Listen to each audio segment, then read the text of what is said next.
تشریف لائے۔ اللہ تعالیٰ کا احسان ہے کہ اللہ تعالیٰ نے ہمیں اپنے پیارے کی صحبت عطا فرمائی اور اہل ذکر کی صحبت میں بیٹھنا نصیب کیا۔ الحمدللہ، جیسا کہ حضور پاک صلی اللہ علیہ وسلم کا فرمان گرامی ہے کہ کچھ ملائک، کچھ فرشتے اللہ نے مقرر کر دیے ہیں اور وہ زمین پہ گھومتے پھرتے رہتے ہیں، اور جب کوئی ایک ان میں سے یا چند ایسی محفل کو پا لیتے ہیں کہ جس میں لوگ محض اللہ اور اس کے رسول کے ذکر کے لیے جمع ہوئے ہیں اور ان کا دنیاوی کوئی مقصد نہیں ہے، تو وہ ایک دوسرے کو آواز دیتے ہیں کہ آ جاؤ، جس مقصد کے لیے ہم دنیا میں آئے تھے وہ مقصد یہاں پورا ہو رہا ہے۔ تو فرمایا رسول پاک صلی اللہ علیہ وسلم نے کہ وہ فرشتے وہاں جمع ہو جاتے ہیں اور زمین سے آسمان تک وہ چھا جاتے ہیں، اور ان بندوں پر رحمت اللہ کی نازل ہوتی ہے۔ پھر اللہ تبارک و تعالیٰ ان فرشتوں سے پوچھتا ہے جب وہ محفل برخاست ہو جاتی ہے۔ سب دوستوں کو پتہ ہے، لیکن یہ ایک ثواب کی خاطر میں عرض کر رہا ہوں، یاد دہانی اپنے لیے، تاکہ اللہ تعالیٰ مجھے بھی یہ فکر عطا فرمائے کہ اہل ذکر کی صحبت کتنی ضروری ہے۔ یہ فرشتے جب محفل ختم ہوتی ہے، لوگ اٹھ جاتے ہیں تو وہ چلے جاتے ہیں، پھر اللہ تبارک و تعالیٰ حالانکہ جانتا ہے، پھر بھی سوال کرتا ہے کہ فرشتے کہاں سے آئے، کیا آپ نے دیکھا؟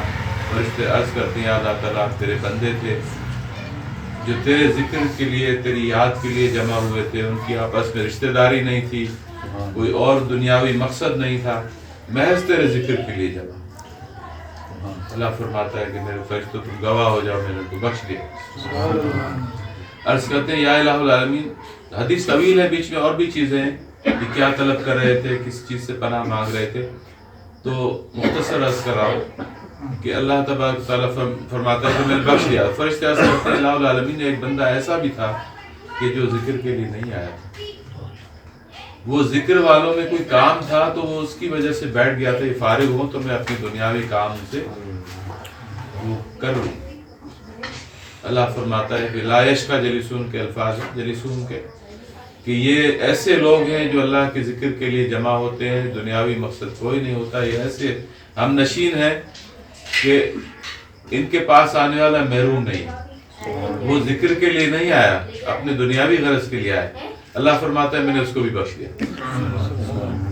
بلکہ الفاظ اس طرح سے بھی ہیں، علماء اکرام بیٹھے ہیں کہ ان کی سیئات کو حسنات سے اللہ تبدیل فرماتا ہے، کہ ان کی جو گناہ ہیں اللہ تعالیٰ ان کو نیکیوں میں بدل دیتا ہے۔ معافی تو معافی ہو جاتی ہے، لیکن جتنے گناہ تھے وہ اتنی نیکیاں کر دی جاتی ہیں۔ تو یہ بہت بڑی دولت ہے، یہ بہت بڑی نعمت ہے، اللہ تعالیٰ نے ہمیں نصیب کیا۔ ظاہر ہے ہم لوگ یہاں کس لیے جمع ہوئے، ہمارا کوئی کاروباری مقصد نہیں ہے، کوئی ہماری رشتہ داری نہیں ہے کہ بھئی کوئی رشتہ داری کا کوئی پروگرام ہو، یہ محض اللہ والوں کے حکم سے سجے سائیں وقت کے غوث ہیں۔ اللہ تعالیٰ نے ان کو وہ مقام عطا فرمایا ہے کہ یہ کل قیامت کے دن ہم دیکھیں گے، آج بھی دنیا دیکھ رہی ہے کہ اللہ والے جو فرما دیتے ہیں وہ بعینی اسی طرح سے ہوتا ہے، جس طرح بہت سارے واقعات دوست بتائیں گے، ہمارے ساتھ بھی بہت سارے باتیں ہوئی ہیں۔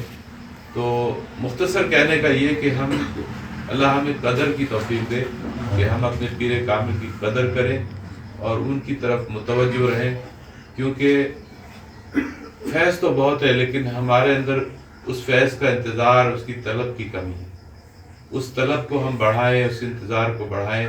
اور مجھے خود اچھی طرح سے ابھی کچھ دن پہلے اللہ والوں نے بڑی توجہ فرمائی، بہت زیادہ توجہ فرمائی، لیکن شیطان ہے نا، وہ کوئی دوست آ گئے، ان کے ساتھ بیٹھ گئے، جا کے چائے وائے پی، ہوٹل میں بیٹھ گئے، تو وہ توجہ، اپنی توجہ میری نہیں رہی۔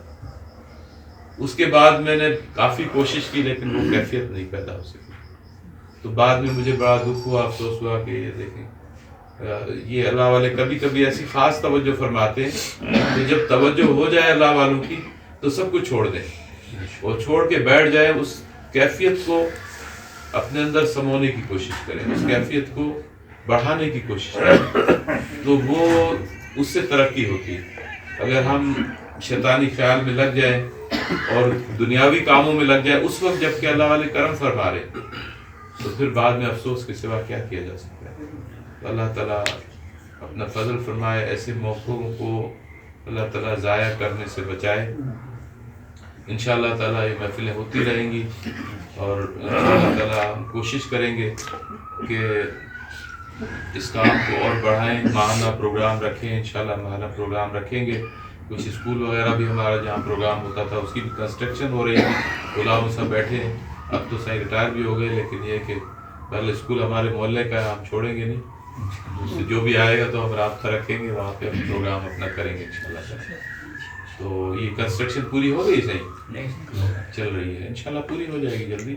پھر پروگرام ہم کریں گے. بہرحال سب دوستوں کی طرف سے میں آپ دوستوں برادری والوں کا بہت شکر گزار ہوں کہ آپ تشریف لائے. ہمارے کئی ساتھی نہیں ہیں, 2 ڈیوٹی پر ہیں نائٹ کی, اور جو زاہد صاحب ہیں اور ابو بکر صاحب صاحبزادے ہیں, وہ بھی کسی کام سے گئے ہوئے. تو اتفاق ایسا کہ وہ یہ کئی لوگ جو ہیں وہ نہیں آ پائے ہیں, اس کی بہت معذرت ہے. انشاءاللہ تعالیٰ کوشش کریں گے کہ جو ضلع کے پروگرام ہوں ان کو ہم پورا ٹائم دیں اور اس کو اٹینڈ کریں, تاکہ یہ اللہ والوں کا فیض ہمیں حاصل ہو سکے. اور حقیقت بات یہی ہے کہ بہت ہم نے آزمایا, لیکن میں خود غافل ہو جاتا ہوں. اتنا آزمایا زندگی میں کہ جو کام ہم چھوڑ کے گئے تھے اللہ والوں کی رضا کے لیے, ان کے کام کے لیے, وہ کام پیچھے ہو گئے, اور اس سے اچھے ہو گئے جو ہم ہوتے تو نہیں ہوتے اتنے اچھے. اور جس کام کے لیے ہم نے اللہ والوں کی صحبت چھوڑی وہ کام ہوا ہی نہیں. بہت سارے واقعات ہیں, پھر کبھی بیٹھیں گے تو بات کریں گے. دوست جو ہیں وہ آئے ہوئے, لیکن یہ بالکل آپ نے بھی اس کا تجربہ کیا ہوگا کہ جو کام ہم چھوڑ کے چلے گئے کہ اللہ والوں کی ڈیوٹی ہے اور اللہ والوں کی صحبت ہے, ہمیں اختیار کرنی ہے, پیچھے کام کا کیا ہوگا, اللہ والے کریں گے, کرم نوازی ہو جائے گی انشاءاللہ. تو وہ ہو جاتی کرم, وہ کام ہو جاتے. اور جس کی وجہ سے ہم رک گئے کہ بھئی صحبت تو ہے لیکن پیچھے کام بھی ہے, وہ پیچھے کام ہوتا ہی نہیں ہے, کوئی نہ کوئی بگاڑ اس میں آ جاتا ہے. یہ اللہ کا فیصلہ ہے نا. اور اولیاء اللہ کو اتنا تصرف حاصل ہے, اللہ کی قسم اتنا تصرف حاصل ہے کہ میں حیران ہوں. کوئی اس طرح کا ابھی کل بھی ایک واقعہ ہوا ہے, وہ میں بتا نہیں سکتا, لیکن بہرحال ایسا واقعہ ہوا ہے کہ مجھے ابھی حیرت ہے, ابھی تک حیرت ہے کہ کیا اللہ والوں کا تصرف ہے, کیسے وہ حفاظت کرتے ہیں کہ دشمن کے بیچ سے نکال کے لے آتے ہیں. جیسے حضور پاک صلی اللہ علیہ وسلم گھرے ہوئے تھے دشمنوں میں, آپ سورہ یاسین پڑھی آپ نے, وہ آیتیں پڑھی, مٹی پھینکی, آپ صرف نکل کے تشریف لے گئے. تو حضور پاک صلی اللہ علیہ وسلم کے پیارے ہیں, ان کا ان سے تعلق اور رابطہ ہے, تو بالکل وہی حضور پاک صلی اللہ علیہ وسلم کی جو فیض ہے وہی ان کے پاس ہے. اللہ توفیق دے. تو یہ ایک عرض اور بھی یہ کرنی تھی کہ ہماری مسجد جو ہے اہل سنت کی مسجد ہے, کچھ دوسرے یہاں پر لوگ بھی ایکٹیویٹ ہو رہے ہیں. ہمارے فقیر کم نظر آتے ہیں, جو ٹوپی آتے بھی ہیں تو یہ ٹوپی نہیں ہوتی. میں بھی اکثر غفلت کر دیتا ہوں. تو یہ ٹوپی ایک ہماری شناخت ہو گئی ہے, تو مسجد میں حاضری جو ہے اس ٹوپی کے ساتھ کریں تو یہ ہماری جو ہے ایک پتہ پڑے کہ ہاں سجن صاحب کی فقیر بھی یہاں پر ہے. تو انشاءاللہ تعالیٰ میں بھی کوشش کروں گا. جزاک اللہ. صحیح دعا فرمائیں. سبسکرائب کیجیے ہمارے چینل کو اور بیل آئیکن کو دبائیے ہماری لیٹسٹ ویڈیو سب سے پہلے دیکھنے کے لیے.